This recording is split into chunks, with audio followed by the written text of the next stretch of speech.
in Korea believes that delayed hydride cracking is going to be an issue. I'd also like to see a thermocouple at the level where you think it's going to be the lowest temperature, crossing what is the expected ductile brittle transition temperature at the time you're going to transport. That may mean that if you have a thermocouple lance in a assembly that has Zerk 4, that you'll have thermocouples at a different location than you have it if it's in Zerlo. But I really think that besides mapping the temperature distribution in that cask, that you also want to strategically place your thermocouples where you can have temperatures where you're expecting phenomena to occur. And all of those things that you just mentioned there, we did factor into our consideration for when we looked at how the temperature looks in that canister system. Okay. What is the physical configuration for this thermocouple lamp? In a sense, you're talking about the cavity environment. The question is whether the thermocouple lamp is qualified for some environmental conditions, in the sense that you have the hot conditions perhaps challenged by operating basis earthquake, which is going to happen a few times perhaps. So in a sense, you try to protect your asset investment.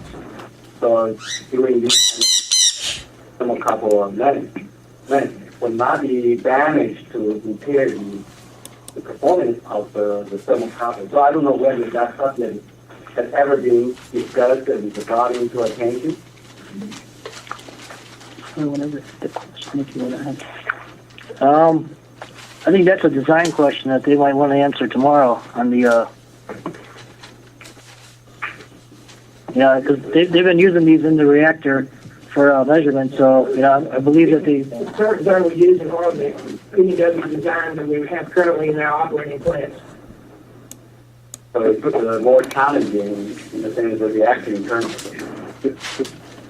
Several times we heard it can be answered tomorrow. And tomorrow you can repeat it again, but today there are some other people who are here today. Unless there's a reason we couldn't share it today in this public meeting. No, I don't know enough about what the seismic design considerations for these thermocouples are, but I do know that they've been used in the operating reactors, and I would imagine that that's a more stressful environment than what they're going to see in a dry cask. I would assume that you're going to use the biggest bead in these thermocouples that you can accommodate. It's identical to the ones that they're using now in the reactor. Well, I don't know what they're using in the reactor, but I do know, while the bigger bead will give you a slower response time. Response time isn't what you're worried about. The bigger bead will give you a more robust and more stable thermocouple. Well, that's why you want to go with the biggest bead possible. People tend to try to go with the smallest bead because it has a fast response. But we don't need fast response. We need these things to last for 10 years. And if you guys don't have a repository by then, hopefully for 20 or 30 or 40 or 50 years. Well, the current design we use, they go at least 8 to 10 years in reactor. We've had some that go 20 plus, 25 years. Yeah, as we're going with a standard proven design intentionally instead of trying to tweak it. And we're doing more qualification. We're doing more data points for the qualification of the thermocouple. We're doing instead of 4 points, we're probably going to do 10 every 50 degrees to 100 degrees up to 1,000 degrees. And what are these being calibrated against? Fancy standard. We have the thermocouples in a three-dimensional kind of array where it's going to get to radial and then also axial temperatures. So it's such that the modelers can do that all. And also cover all the different types of cladding, at least 4, maybe more than 5 kinds. Right, that's just making sure. I heard different types. just want to make sure that there was enough to go around the model. Well, fair amount of time discussing the axial distribution around. Just T3, which we have a lot of. At different heights. Are you also going to be putting some thermocouples on the exterior surface? Right now, we don't have a station. Because that would help in the thermal modeling to know how the heat transfers through the cask wall itself. Correct. Are you talking about outside the cask? Yes, on the cask surface. On the cask surface. That would be important. Okay, John, you mentioned that there are 7 ports so you're looking at, I guess, modifying the closure lead, having additional penetration into the containment boundary, because right now the licensing, I think it is approved for, 2 or 3. So you're adding more penetration to the containment boundary? That's correct. There's a modified lid design that will have to be approved. That's the meeting tomorrow. Right. So then, I thought maybe you're taking all of them through those 2 or 3 ports. No, you're put 1 hole for each thermocouple lens. In fact, we have a model of the modified lid with the thermocouple. Oh. We're doing the design in the lid. Still can't on confinement. This is the lid itself, which you have the thermocouple closure here and has the gas port where you can monitor pressure. Then you have your seal, then you have your ring that has the bolts that you tighten down, then you have the snap ring that's inside of here to keep it intact. So where are the 7 ports? This is just one of the 7. Oh, this is one of the This 7. is actual This is model. how it look. This is how it's going to look. This is one Oh, this full scale? one port, right? Can you share with the? Yeah. And this is the standard design we have now. There we go. But the closure that we have is going to be a lot bigger than this to have the pressure sample in it. And then we'll have the actual thermocouple wiring come out, do like a and then you have the connector, then we have the cables coming out. What type of fitting is that? This is an actual BMW. I think with the technical assembly closed that we come in there in the operating pool. So when you say 9 zone, Plus the new what do you mean? It's a little bit bigger. 9 axial than level. we had. Right. Okay, thank you. 9 Okay, 9 different ports here. Yeah. So 9, then 16, 12. 7. 7 different ports. That's a lot. So you've got double sealed on each of those 7 penetration, and you're going to do a leak test, right, on all those 7 penetration. Tomorrow. Oh, okay. Yes, sir. Tomorrow. Are you busy tomorrow? Yes and no, Mirage. Okay.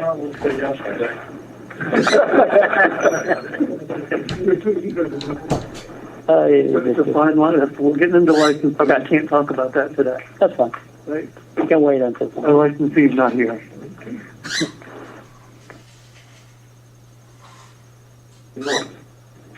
Just reiterating the schedule a little bit, we anticipate submitting our license application request in July of next year, 2015.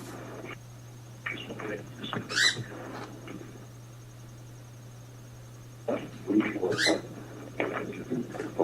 The licensing. The licensee submitted the license out. The DOE. We, the Indian will submit that, I should say, we want to say we the team. Yeah. And that'll be July 17th. Close months, 15 minutes. We even got that date set. That's pretty good. July 17th. That's what we're working to. I mean, that's the best that can happen. But of course, it could slide a little bit, but that'll be working. That's perfectly on track.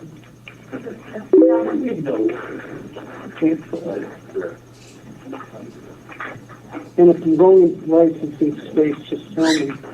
but when do you need to have this approval by so you can load at your desired schedule? Tomorrow. Yeah, that's what he said. He said tomorrow. That's a good way not to answer a question, you know. Hey, Keith, we'll work all out if you'll promise us you'll load it the day after we give you the license. He'll tell you tomorrow. Takes a while Get to back to you on that. implement. Get back. There's obviously motivation on our part to move along as quickly as possible. And that's what we'll do.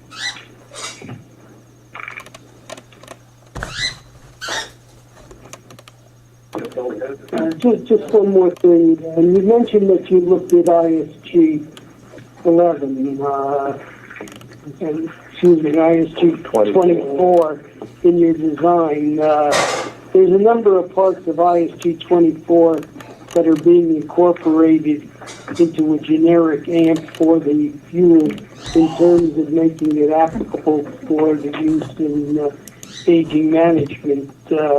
I hope in the course of looking at ISG 24, you're asking yourself that now that I've got this all planned out and this is what I'm measuring and all, am I going through and am I meeting those things? Will it give me the data I need to make it applicable for the utilities to use? Because you don't want to seal it all up and start running. Geez, there's 3 points here I won't meet.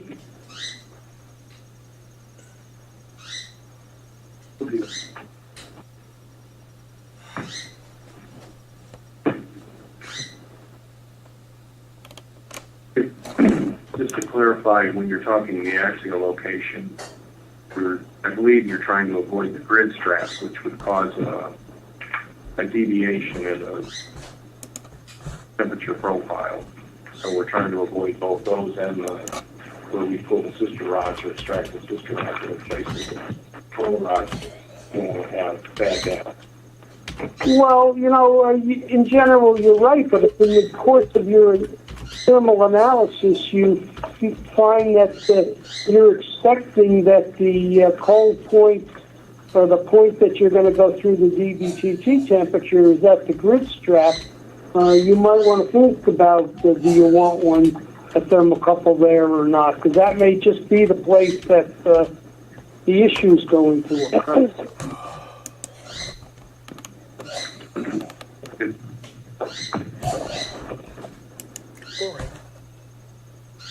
Question is, will it ice be cold?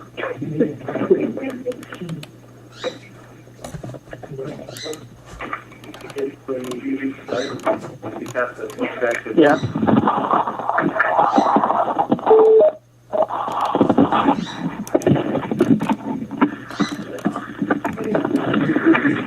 All the way around. What we got? Hello, excuse me. Okay, so, hello? Yes, when will the public have a chance? I see you've got like maybe 15 minutes left of the meeting. Okay. I think we actually just finished our discussion, so I was going to wrap it up and give the public a chance to comment. So, you can go ahead if you want to start. Yes, I'd love to. I'd like to reiterate that this call was very hard to hear pretty much most of the discussion, including times where there was no sound at all. My name's Erica Gray. I'm calling from Henrico. I'm also with the Virginia Sierra Club. And I'd like to start off by first saying that this proposed project and location and for Virginia being a test project has not been properly vetted with the citizens of Virginia. North Anna Nuclear Power Station is located in an active seismic zone. In 2011, earthquake 5.8 not only exceeded the plant's design, but it also moved some of the 25 to the 27 vertical cask up to 4 inches. Some of the horizontal cask slightly shifted as well. About 2 years ago, North Anna got an exemption for improperly storing some of the spent fuel that then exceeded the cask design. And right now, North Anna Unit 2, during refueling or unloading, found damaged spent fuel rods and missing pellets. The Department of Energy and the NRC and Dominion, it's wrong for y'all to go ahead and offer Virginia to be this test site without the public being informed and giving consent. I'm not very happy about this. I think the public is not aware of what's been proposed, and I'd like somebody there to please tell me who okayed this project and gave Dominion the go-ahead if the public at large has no idea what basically we've been offered to be. And that's all I have to ask. Take the question. Yeah, I'm gonna. First of all, there was pre-application. Okay, hold on. I think. We can't hear you, and we don't know who's talking. I understand. This is Mark Lombard from NRC. I'm the Director of Spent Management here. And there's a meeting tomorrow to discuss this particular project with Dominion. It's a pre-application meeting of their license amendment request. They have a site-specific license that they utilize for the Ariva TN32 dry cask storage systems that they utilize on site and what they have planned to use for this particular project. And again, that's a pre-application meeting to discuss some of the technical aspects of the changes that they would propose to the dry cask storage system, and that's another opportunity for members of the public to remain involved in this going forward. It's not like it's something that's going to happen overnight. This is a very long lead term type project, so there will be, again, in addition to today and tomorrow, additional opportunities for folks to have their input heard and responded to by us and by the applicant if they choose to.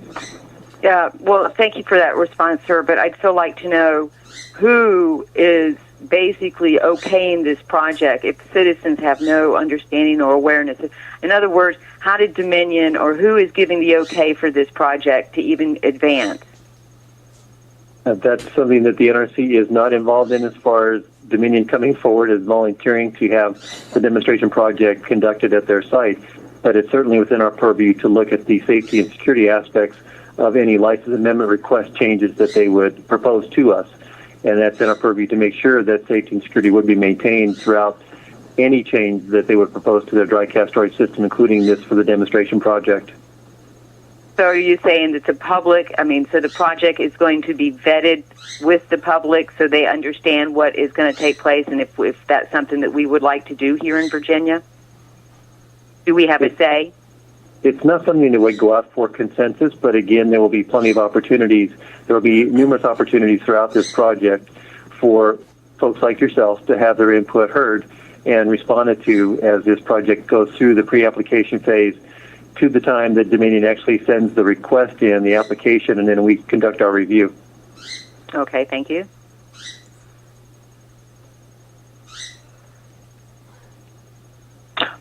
Hello, this is Stephen Dolly with Platt.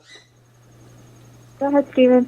Thank you. Another thing I missed sort of as it was in the background, when is what is the schedule for the next revision of the test plan? Ned, I think you were saying 6 months? We don't have a date right now. There's still some work that has to be done before we do that. We will probably, I'm guessing probably early next year, maybe the first quarter of next year is right now. But that may shift depending on what we do and where we are. But that's kind of the current target. Okay. First of all, who was that? It was Ned Larson. I'm the DOE project manager. Okay, thank you, Ned. And I heard maybe every fifth word. Don't have a date right now for revision, probably early next year, maybe in the first or in the fourth quarter, did you say? The first quarter. And then that may shift. That's correct? Yes. Yes, that's okay. Correct. Thank you. Any other questions?